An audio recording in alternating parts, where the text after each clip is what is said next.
What About Vietnam? A podcast with Gary Newsom.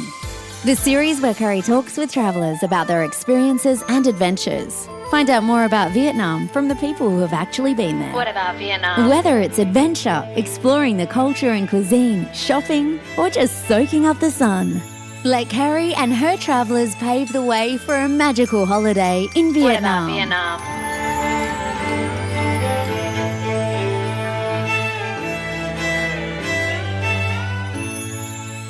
Xin chào and welcome to What About Vietnam? Sometimes when you travel light with an open mind and you're not tied down with any commitments that can't be changed, the world can truly open up as your oyster. Let me begin today's program with some background to my guest. It started with a working holiday, I'm told, starting in New Zealand. Moved on to Asia, then to Hanoi for a month. Then that led to 3 months and ultimately, would you believe, to 3 years. As you will soon find out, this is only the tip of the iceberg for my delightful foodie guest on today's show, Corinne Carlson, who found her heart and passion for food in Hanoi. Corinne is a delightful American girl who is using her acting and education to share her travel journey throughout Asia, with her next stop being Europe in September 22, one to definitely watch out for. You may have seen Corinne on her very popular The Fat Passport TikTok and Instagram pages as she shares her plates of Hanoi with her followers. Her personality and knowledge really shine through in her posts, and I think she does the same in this show. You tell me. While Corinne was visiting her friends and family in the US just recently, I was able to hook up with her to record the show. Being such a wealth of information about the food, localities in Hanoi, and some really great experiences, I just knew one episode wasn't going to cut it, so I've expanded it into a 2-part series. That way you get the full picture of some of her great finds, and she's certainly got some super-duper tips for your stay in Hanoi. Without further ado, let's welcome Corinne to the program.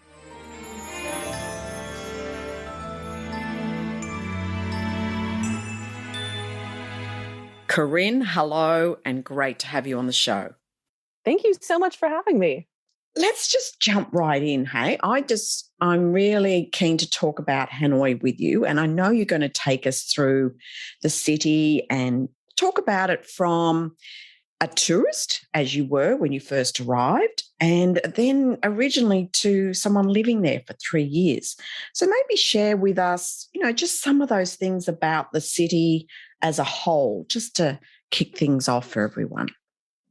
Well, Hanoi is without a doubt one of my favorite cities in the world. And like you said, I first came to Hanoi as a tourist, and I loved it so much that I kept extending my stay until finally I realized I was living there. And then I did live there for 3 years because it really just draws you in.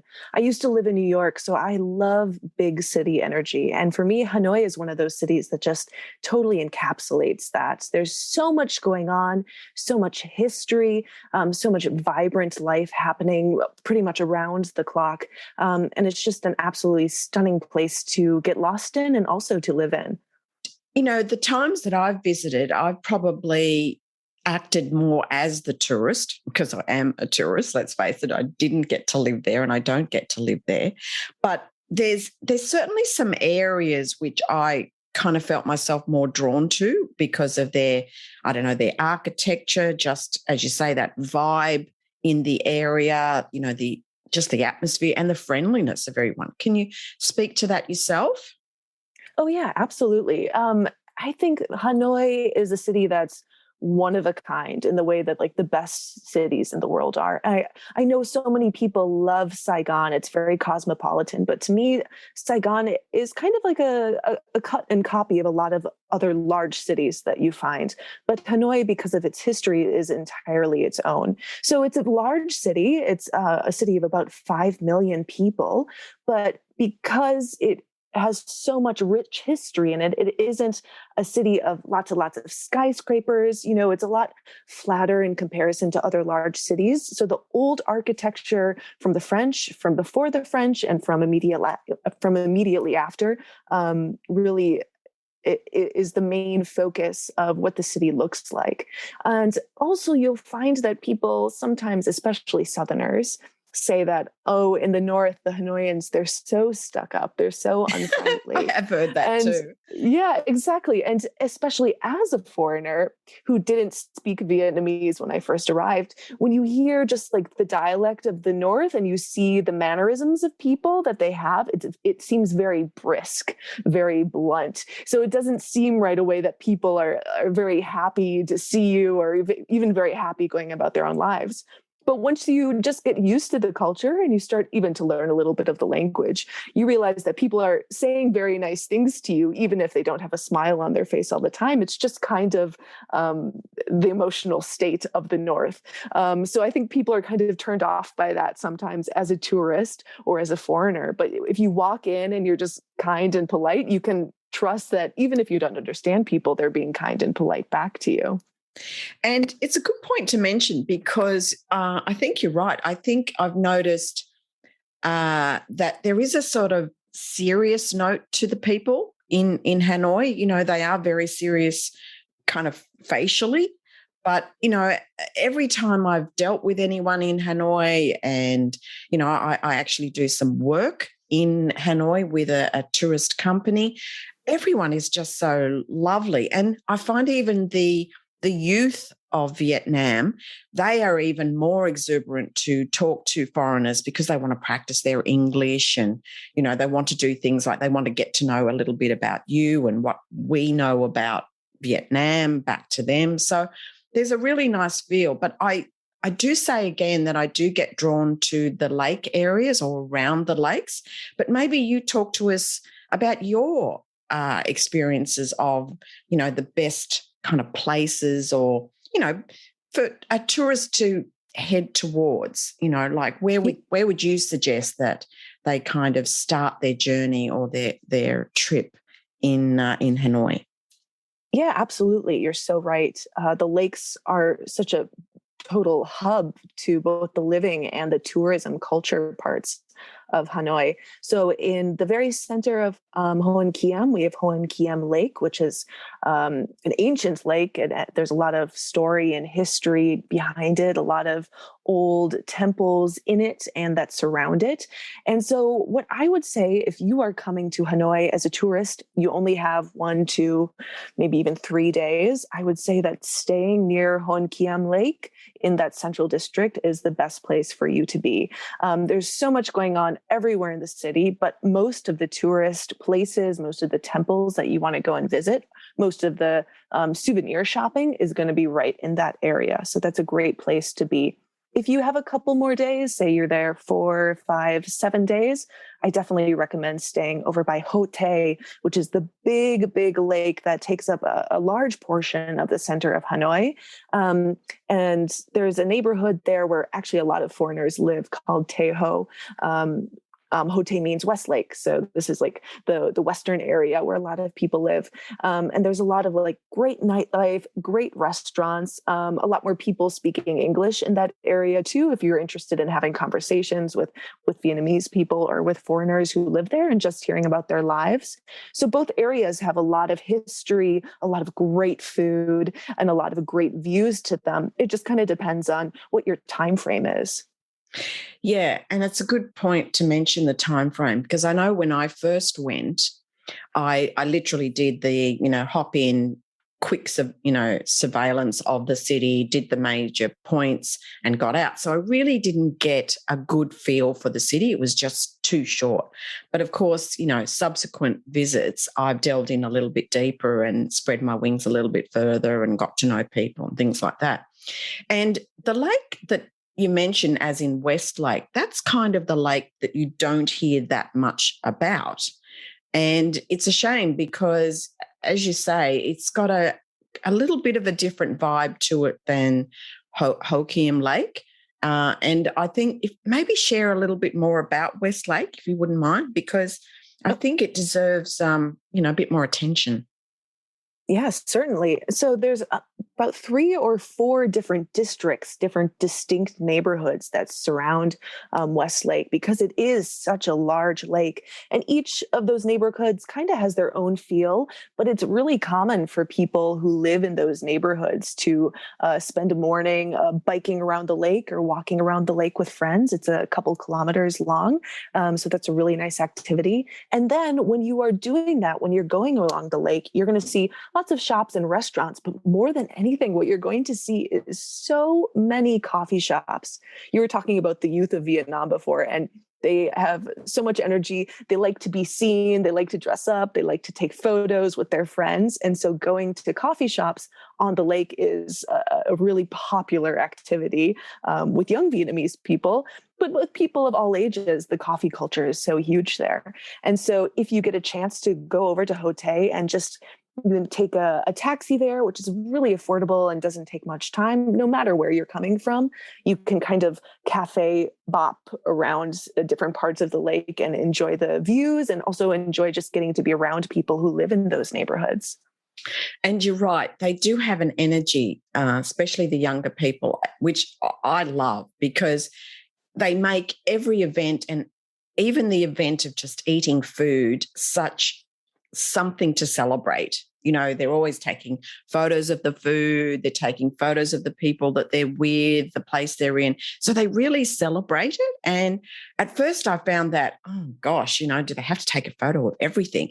But it was kind of explained to me that it is part of their fun. It's part of their enjoyment of the occasion. And it's quite lovely in the end. You get swooped into it a little bit. In the end, I was taking photos of everything that I could get my hands on. So, yeah, of course. So I'm going to ask you to dig a little bit deeper because I know something that you found was kind of your thing because I've seen you so often and followed you on your TikTok and on your Instagram page.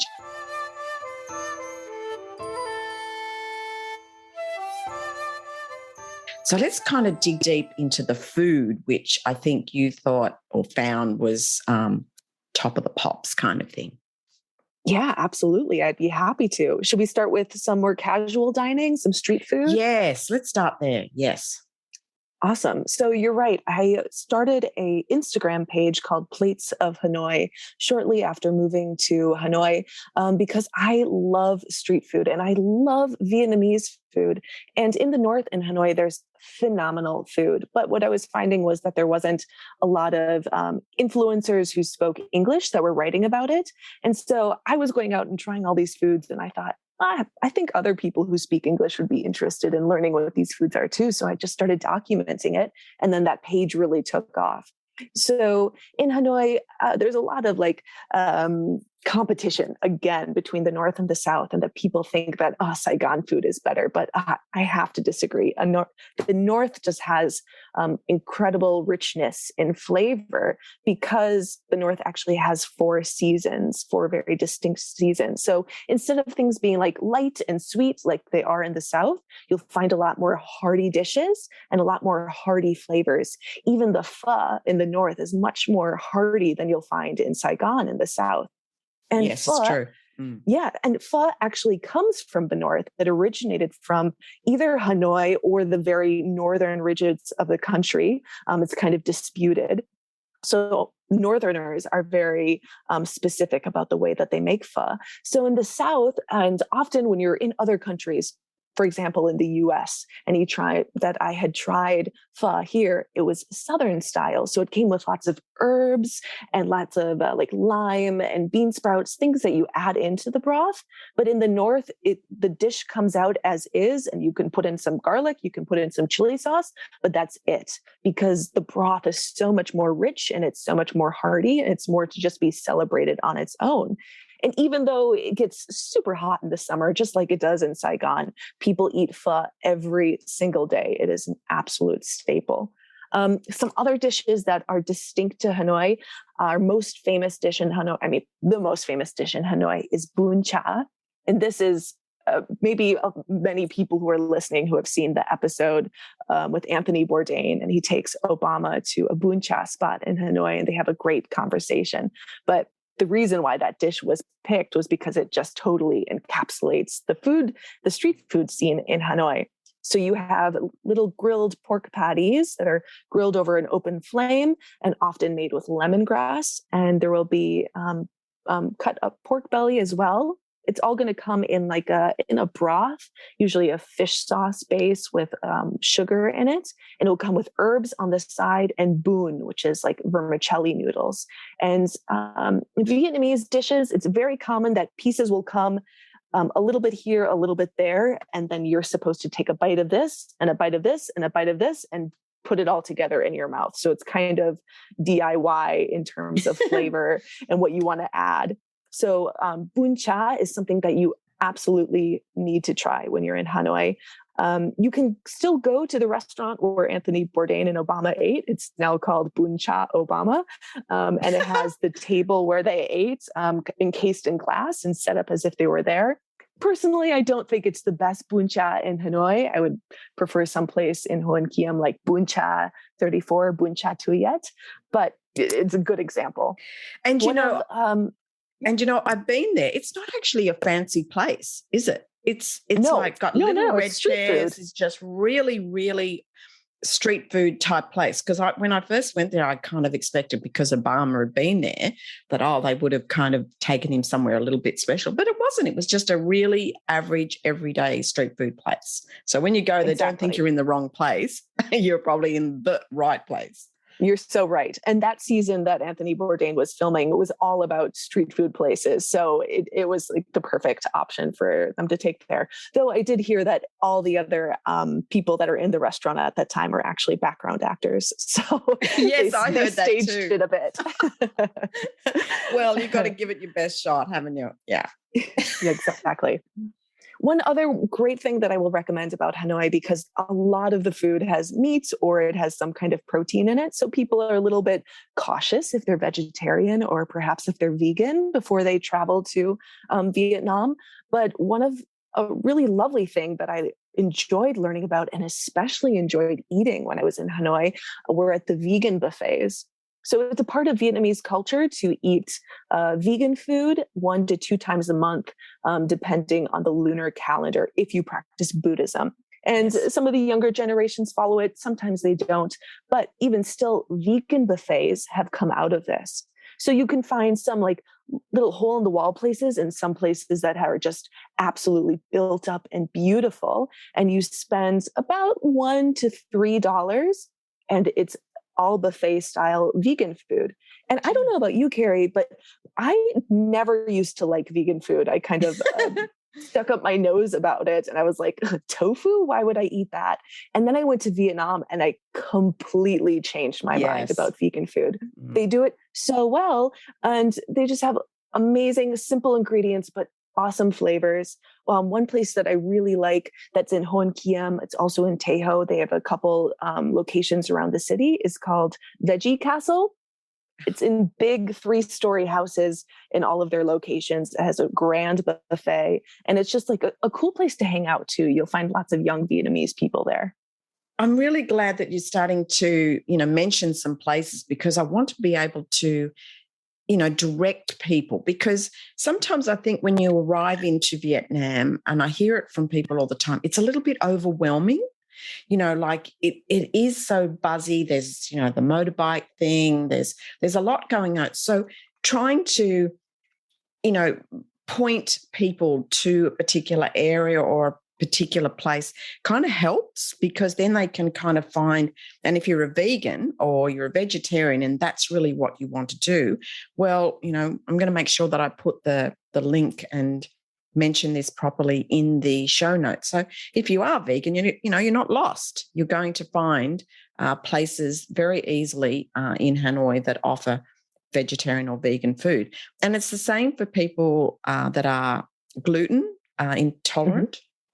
Mm-hmm. People say, oh, well, you can't go to Vietnam because, you're gluten intolerant. And I go, woo, that's not quite right, because, there's the beautiful broths, as you say, you don't need to actually add the noodles, and you can still get those beautiful flavors with the herbs and the chicken or the beef, whatever you choose. So Exactly. And often I have to add too that often the noodles are rice noodles. So a yes. pho noodle, boon, if you like bang, like a bangwon, it's rice flour, rice noodles. So if you're super, super like celiac intolerant, yeah, there might be some gluten somewhere in the process. That is something to watch out for. But if it's just something you choose not to eat, you're going to be totally, totally fine. All you really can't eat is banh mi, but that's it. Everything else is rice flour based. Yeah, and that's a shame because I'm a big fan of banh mi. I mean, totally. That is my go-to. When my girlfriend picks me up from the airport when I arrive, the first place she takes me is to a place to get banh mi. That doesn't matter what time I arrive. That's my go-to. You just can't. Absolutely. And you can find it any time of day too. You can. Yeah, absolutely. And it's just not the same. Like there's places here in Australia that sell it and it's just not the same. I hate to say it, but it's just not. I agree. It's almost too fancy. The places you go to here in the States, they're like too put together. And I'm like, no, I need to just slap that sandwich around a bit. Then it's going to taste right. Yes, exactly. Exactly. All right. So street food, anything more you want to add for people so that they can really get a good sense of best street food in Hanoi? Yeah, absolutely. I would love to talk about a few more. Another dish that I would say is a standout in Hanoi is called pho kwon. And so instead of the pho noodles that we know that they're kind of skinny and long, it's the same noodle, just not cut up. So it's going to look like a sheet of noodle, kind of the same thickness. And it's laid out flat, and then inside is posed, usually roasted beef, lettuce, and coriander. And then it's rolled up, so it creates this nice little roll, and it's served with dipping sauce. So that dish also originates in Hanoi. And there's a great little island, a tiny little neighborhood on Hotei called Chuk Bak. And this is the birthplace of this dish, pho kwon. So when you're driving around Hanoi, you'll find often that you'll be on a street and you'll look at the street and you'll realize that all of the restaurants on this street or all of the shops on this street are selling the exact same thing.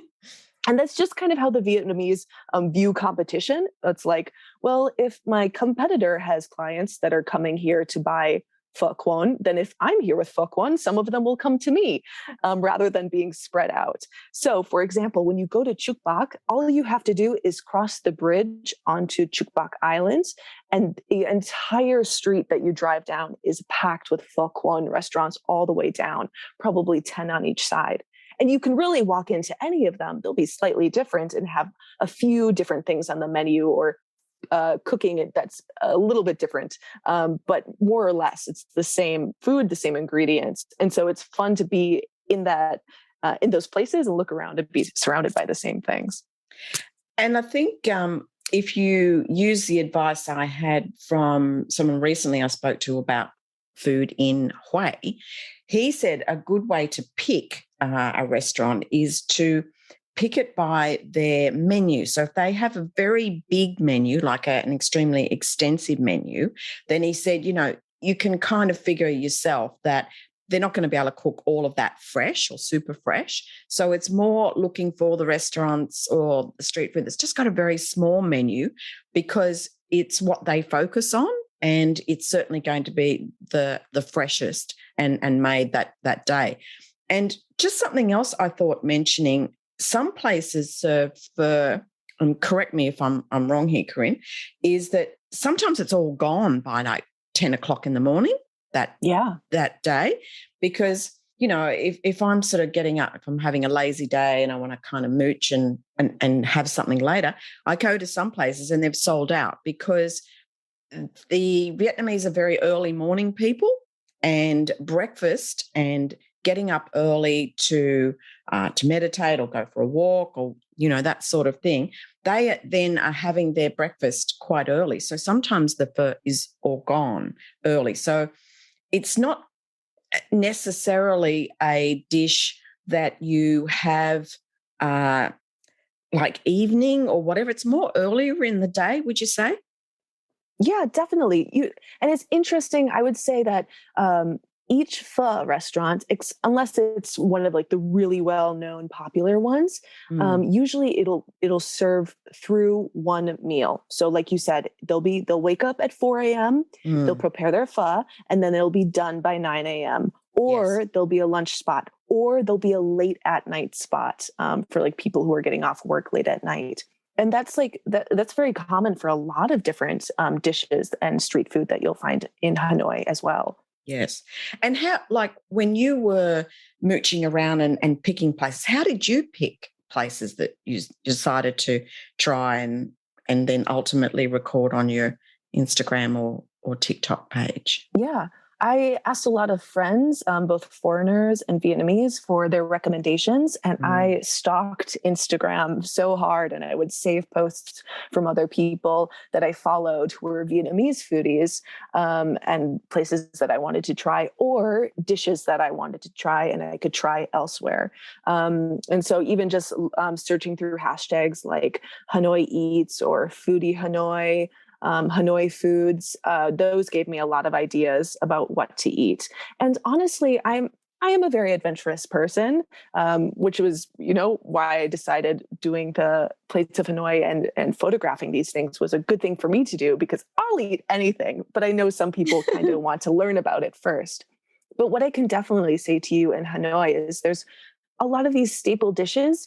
They're very neighborhood based when it comes to the street food. So like there will be a great pho spot on this street, and on the next street, there will be another great pho spot, and they'll be a little bit different, but neither of them are bad. And so what I would say as a tourist in Vietnam, especially, is, learn some of the names of these dishes, do just a little bit of research about what they look like and what they are. And then as you're walking around the city and you see a pho restaurant or you see a bún cha restaurant, you're like, hey, I know what that is. It's not the place that I was planning to go based off a recommendation, but it looks good. It looks busy. I'm going to go in, and you're guaranteed to have a great meal, even if it's not the original location that you wanted to visit. Agree. And I think if you see a lot of Vietnamese at a restaurant, that's always a good tip.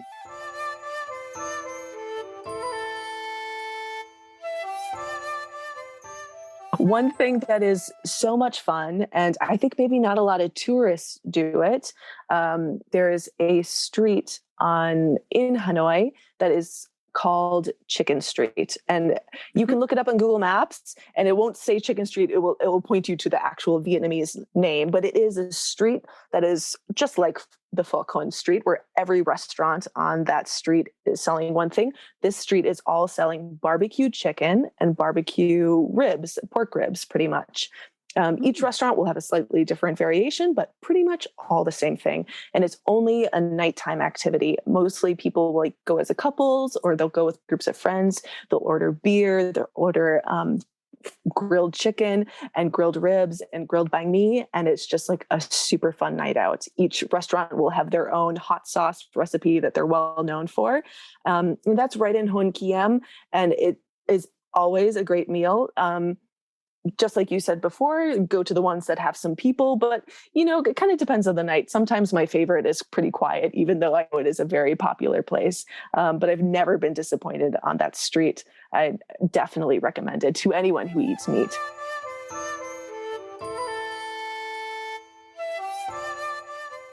I mean, I know we're talking about all the good things about food in Hanoi. Is there any things that you would kind of warn people out about, like maybe steer clear of this and that? Because sometimes, in the media, it plays up a lot of negative things like, dog and pigeon and things like that. So maybe we need to talk a little bit about that just to give people perspective. So right, Carrie, I get asked about dog all the time when I'm not in Vietnam by people who are wondering about the cuisine there.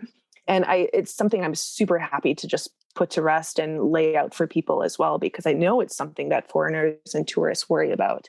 So typically and traditionally in Vietnamese cuisine, dog meat was actually something that was very expensive and was only eaten on special occasions or on special group outings with friends. So it's never a meat that you are going to accidentally end up with in any of your dishes. Correct. Ever.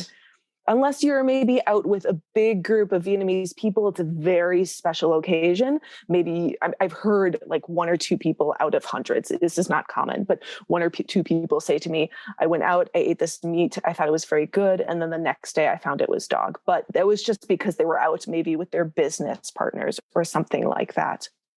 So the only times that you would come across this meat, sometimes you will see places in Hanoi selling dog meat, but it's actually becoming very unpopular now because the younger generation have really grabbed onto the idea of dogs as pets, which the older generations kind of use dogs more as guard dogs and less so much as pets. So that mentality is changing in the big cities. If you go to a smaller city, you might see a little bit more of it. But again, it's expensive and it's very well marked. So it's not something that you're ever going to accidentally consume. Yeah, and I'm really glad you put it that way, because I think that's the fear and the uneducated that don't know about it. And it's not commonly spoken about on any social media, but it's important, I think, to address that it's just not going to land on your plate accidentally. This is where we're going to finish part 1 of Hanoi, a foodie's paradise. Join me for part 2 of my interview with Corinne Carlson in the next episode, where we talk more about what to look for in Hanoi for food and taste sensations. And let's check out where those fabulous tips are from Corinne on where to find the famous bia hoi. Stay tuned to What About Vietnam and follow us on our Facebook, Insta and Pinterest pages. Before we let you go, I thought I would introduce you to a new cooking class and market tour that's now featuring on the whataboutvietnam.com website. It's based in Hanoi, so after we've been chatting about Hanoi and some of the great foodie experiences, I thought this was a great one to remind you about. What's wonderful about this is the class is with Chef Swin. I've done the class with her. She's absolutely fabulous, great personality. What she doesn't know about cooking, food, the markets will just blow you away. What's exceptional about this tour and the opportunity to learn from her is that she brings her class now into her own home. So you get to meet her family. You get to just hear about how food is a big part of Vietnamese culture, their family life and social upbringing. You should try all kinds of cooking classes in Vietnam, but I hope you're going to enjoy this one in Hanoi with Chef Swin. Please check it out in whataboutvietnam.com on the offers page. Until next time, I wish you happy travels in Vietnam. Thank you for listening. Check out the episode notes for more information. What about Vietnam? Don't forget to subscribe, rate and review, and stay tuned for more fun adventures in Vietnam.